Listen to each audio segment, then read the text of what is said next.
6 a.m. in the morning. I'm still sleepy, but I have to go to work. आज म कोभिडको वार्डभित्रको scenario कैद गर्न जाँदैछु पाटन हस्पिटलमा। मम्मी म गएँ है। मैले आज पाटन हस्पिटल जाने भिडियो डकुमेन्ट्री ल म गएँ पाटन हस्पिटलको कोभिड वार्डमा छिर्दैछौँ to make the documentary. We're going to see everything that happens inside treatment ko dauranma hai. I don't know how much excited you are to see this video, but we're very much excited. We're already at Patan Hospital. हामी पाटनको emergency अगाडि आइपुगेका छौँ। भर्खरै एम्बुलेन्सले एउटा बिरामी ल्याएको छ अनि लकिली मैले यो पनि देखाउन पाएँ। एम्बुलेन्सले कोभिडको वार्डको इमर्जेन्सी अगाडि कोभिडको छुट्टै वार्ड बनाएको छ। यसको इमर्जेन्सी पनि छुट्टै छ। यसको अगाडि चाहिँ बिरामीलाई ओह्राल्छ। This is the booth made by Mahavir Pun आविष्कार केन्द्रबाट बनाएको हो यो। अनि स्वास्थ्यकर्मीहरू काम गरिराख्नु भएको छ। We can see them working inside. अब केही बेरमा म पनि पिपी लगाएर आइम कमिङ हियर। अब हामी हस्पिटलभित्र इन्टर गर्दैछौँ। हरेक इन्ट्री पोइन्टमा टेम्परेचर चेक पोइन्ट छ। Thank you. अस्पतालको अन्य सेवाहरू पनि सञ्चालन भइराखेको छ। Like they have been treating every patients here. अनि कोभिडको छुट्टै वार्ड छ। Now we are heading to the covid block. First time नेपालको कोभिडको ट्रिटमेन्ट भइराखेको फुटेज बनाउन ट्राई गर्दैछु। It's bit risky I know, but I think it needs to be shown and scene.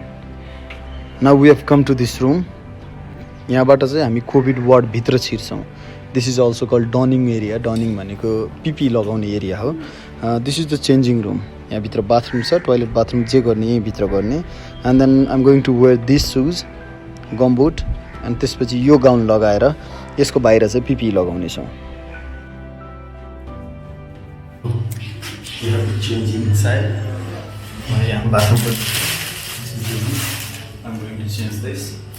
यसको बाहिर चाहिँ भित्र छिर्नुभन्दा अगाडि this is the last time I can use toilet. त्यसपछि भित्र गइसकेपछि टोइलेट गर्नलाई बाहिर नै निस्किनुपर्छ। Or I have to hold. So 6 आवरको ड्युटी हुने मान्छेहरू यहीँ एकपल्ट टोइलेट गरेर निस्किन्छन्। बिहानको 9 बज्न लागेको छ। अलिअलि डर पनि लागिरहेछ, तर I am happy and excited.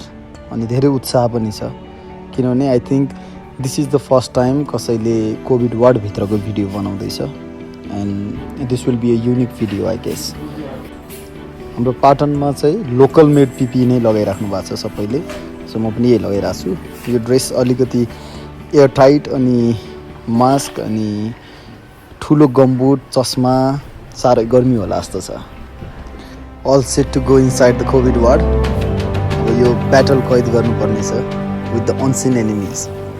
Wish me luck guys.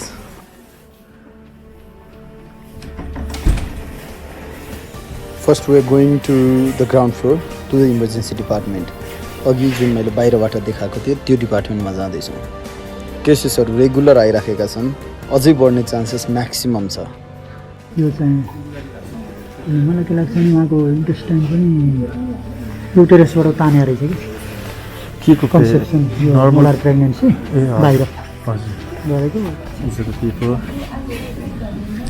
जो कोभिडको पेसेन्टहरू लिएर आइरहेको छ।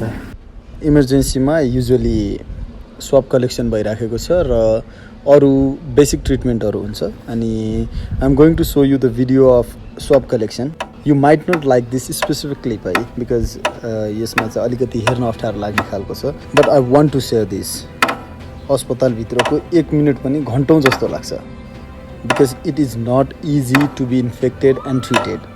हामीले मजाक गरे जस्तो छैन। And I wish nobody have to feel this. Stay safe, stay careful and maintain your hygiene. Don't get infected just because of your carelessness, please. साह्रै गाह्रो हुन्छ। नभए यो भिडियो हेर्नुहोस्।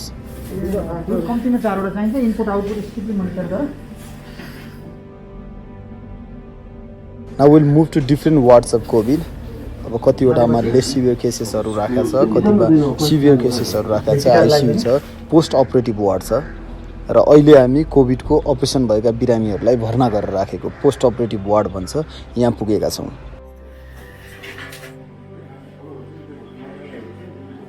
So this is interesting. नेपालको कोरोनाको first operation भएको बिरामी उहाँ नै हो. उहाँको एक्सिडेन्ट पनि भएको थियो. यो ट्रिटमेन्ट पनि भइरहेको छ and he is doing very well thanks to the hospital team. अब यता विभिन्न अन्य केसहरू पनि छ. सिजेरियन डेलिभरी भएको केसेसहरू छ, स्नेक बाइटको केसेसहरू छ. थुप्रै पोस्ट अपरेटिभ वार्डमा हुनुहुन्छ and they are doing pretty well.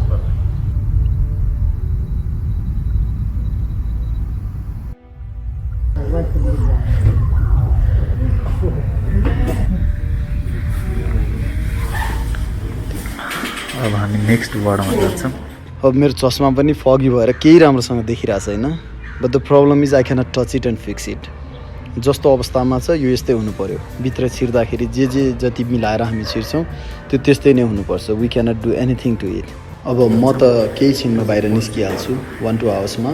But there are people जो बिहान 8 बजे आउनुहुन्छ, 2 बजीसम्म काम गर्नुहुन्छ, 2 देखि 10 बजेसम्म, 10 बजेदेखि बिहानसम्म ड्युटी गर्नुहुन्छ and they cannot do anything in between. They cannot pee in between, they cannot go to the bathroom, they cannot drink anything and eat anything during the duty hours. And this is the rule. And if you don't follow the rule, Corona might follow you to your home. After going to different wards and seeing different patients around Matsanda Zande, now we are going next to the ICU ward. They are the patients in severe condition. Continue oxygen. They have been monitored 24/7 in ICU.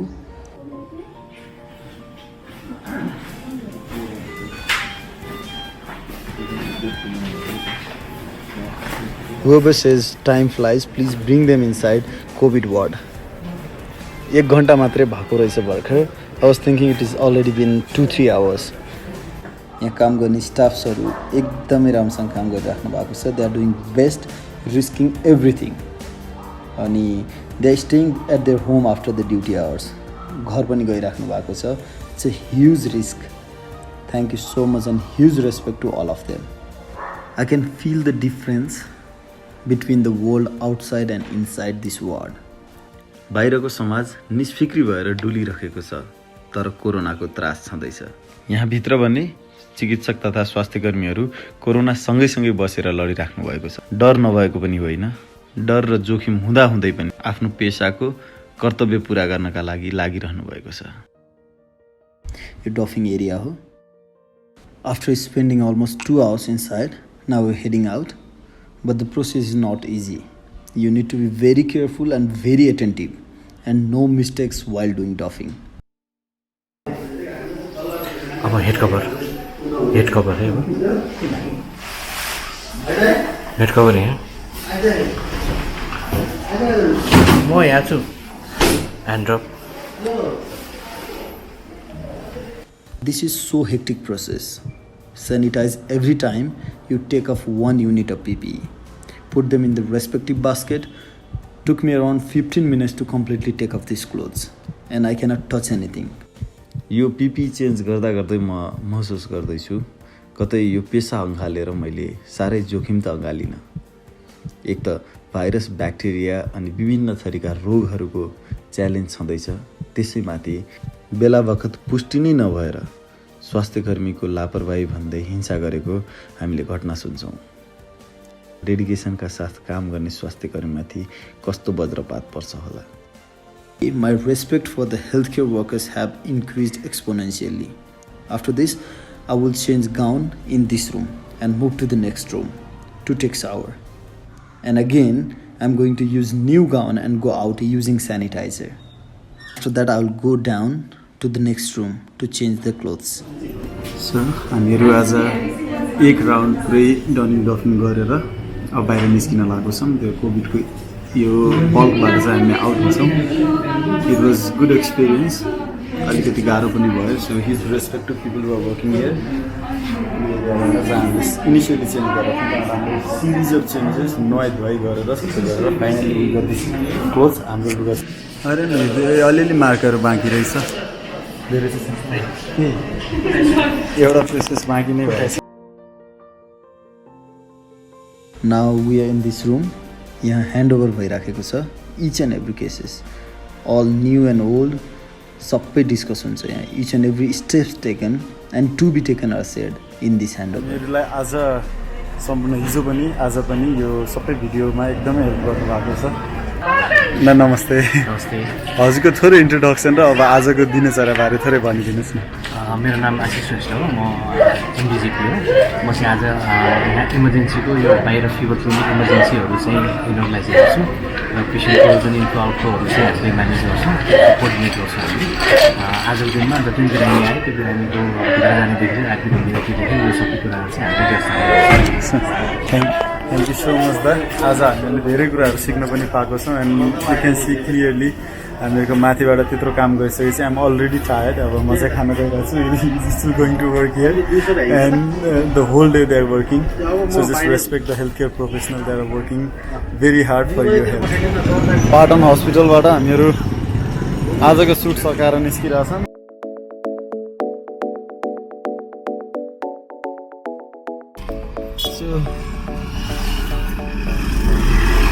हामी half day मात्रै बस्यौँ भित्र। मैले भित्र चाहिँ एकदम बिस्तारै बोलिरहेको थिएँ, सो मेरो साउन्ड राम्रोसँग नहुन पनि सक्छ। But all in all this is the system.